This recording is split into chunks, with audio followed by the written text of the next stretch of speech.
from 10. Time to get unscrewed, as we like to do on a Friday morning with Jason Bryant at unscrewed.co.nz. twitter.com/Jason_Bryant. Good morning. And you've brought in family today. It's exactly. Nice. The school holiday started very, very early, and the school I think it starts the same time every year, but it seems too early. I'm pretty sure last year was a Friday, and it caught me out by being a Thursday this year.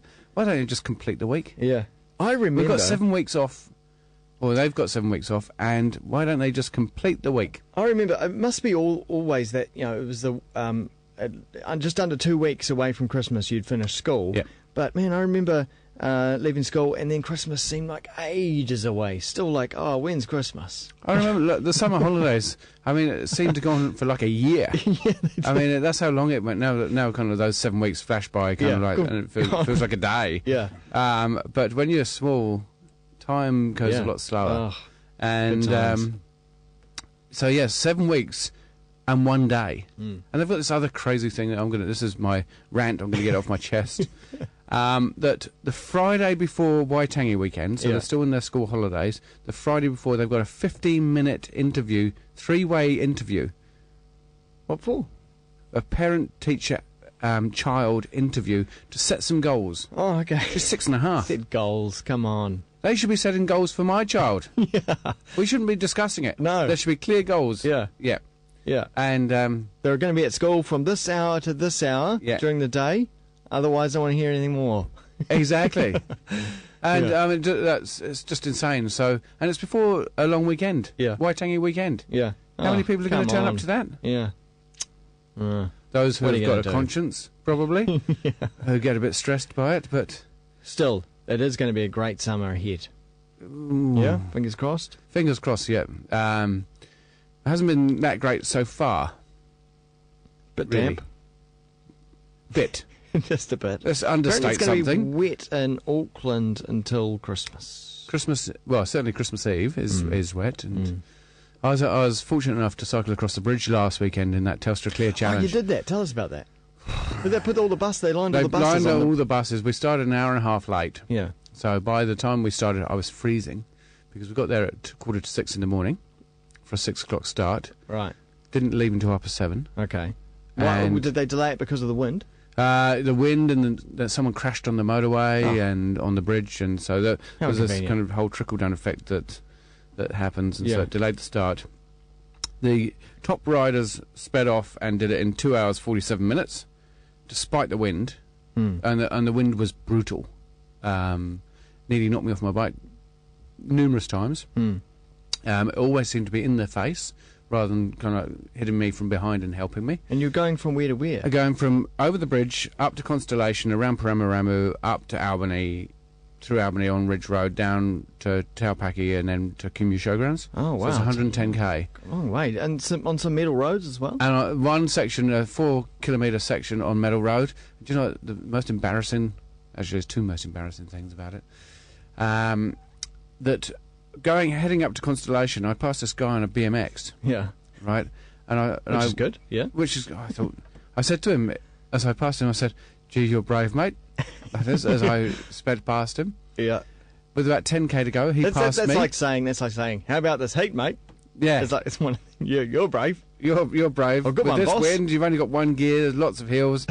10k to go, he passes me. Oh, no. On a BMX with one gear.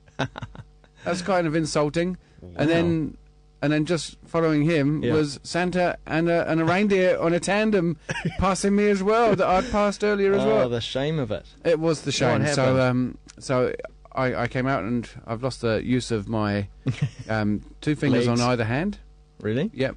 They're completely... Just clenching with the wind and the rattling, and I broke a spoke and we ran out of water. It's tough. It was a tough... And the hills were just insane. Yeah. So, I mean, that was a nightmare. You won't do that again. That's a good lesson learned right there. But, this is all to get you fit, right? Yeah, sure. And because I used to be fit when I used to play ice hockey. And talking about ice hockey, some highlights this week for you. A highlight, watching the game yesterday, and I was watching it having to watch it on my phone because you can stream live to your phone. Cool. Or iPad or wherever you are, and stream live to your phone. And so, the phone's a bit small to really appreciate something, so I had to view it this morning, and I saw this highlight which would make anybody just really appreciate the skill involved in ice hockey. Even if you don't enjoy ice hockey, or even if you don't enjoy it. Most people enjoy it when they go and see it. It's not really a television sport, but when it comes down to the shootout, when it's kind of one player versus one goalie, it's a phenomenal kind of spectacle. And so this guy, and the object is that you've got to put, obviously, the puck into the net. Yeah. But you're not allowed to stop or go backwards. Right. And the puck has always got to be going in a forward momentum, and then you've got to beat the goalie. And this guy, he skates up, he almost stops. Yeah. And then he does about 40 little movements, and the goalie has no idea and slides off to one side, and he puts in the goalie's eyes are going.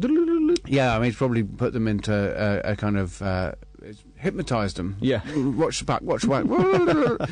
And so he's put it from side to side on a stick, and then he puts the puck in the back of the net. And I mean, that has got to be on every kind of sports highlight reel for me. Okay. Yeah.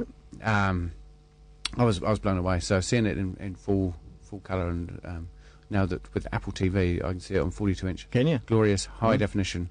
Yeah, it's a revelation. Although I've just picked up my second Apple TV because the first one broke. Well, talking about cool tech things, just before we get into the wine. Yep. In fact, I was watching one of your wine videos the other day on my TV through the Xbox. Now you've got the YouTube channel on the Xbox dashboard. Yeah. Really cool. You're watching me put up my Christmas tree?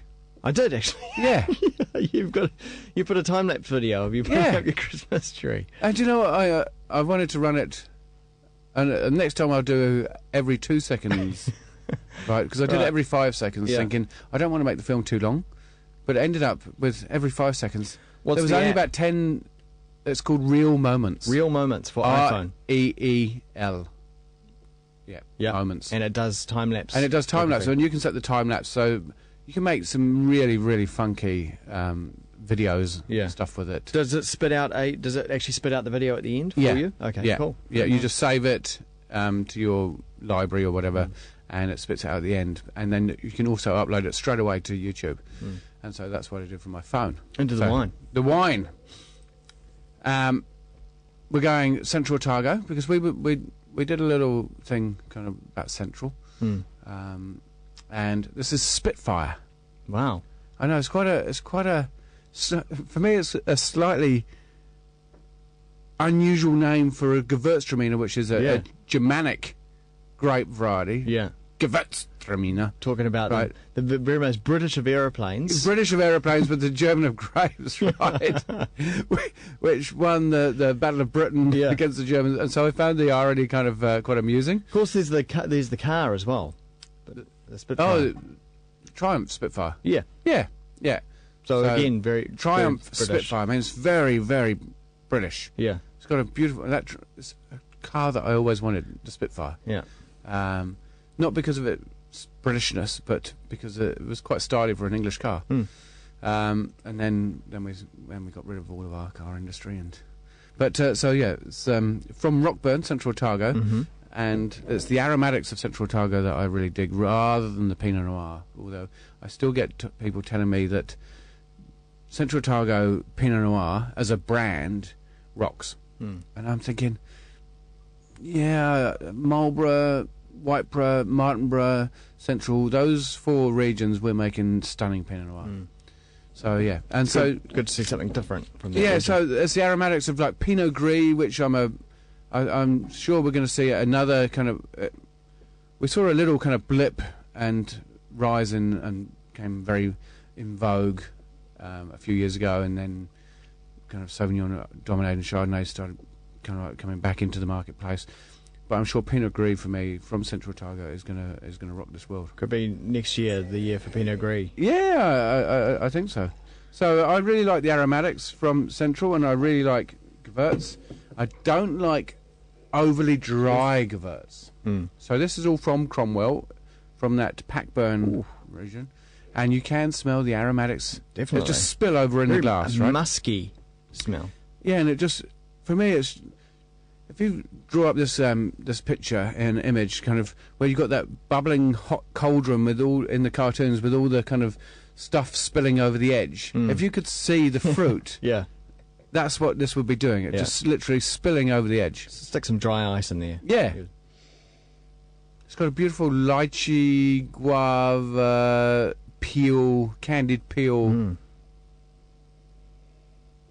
kind of a hint of rose, which are your classic. Definitely, that's the bit More of a floral. Very green, kind of green tea, orange tea character there as well. Wow, really impressive on the nose. Yeah, and it's got quite a sweet, attractive, perfumed nose.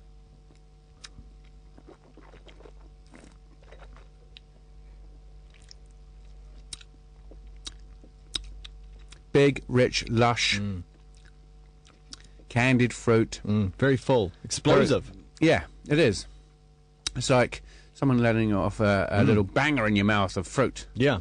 That kind of fruit burst kind of character. Almost like the fruit burst kind of range of lollies, you know, that...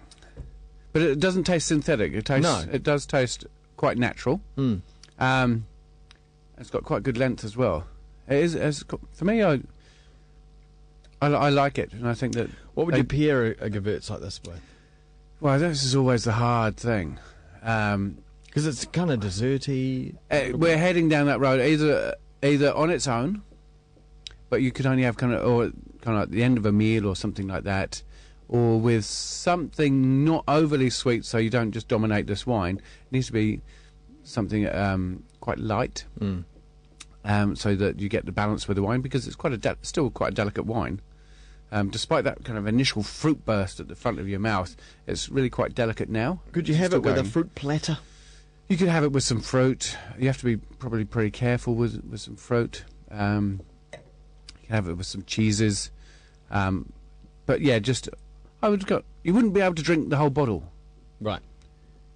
A glass, a full glass. Seal it up, have it the next night, and see how it gets. And we're drinking at room temperature, so it is. You do get a lot more of those aromatics come through. It's not closed. Could do with a little bit of chilling, perhaps. See, for me, I'm fine with that temperature. Okay. Yeah.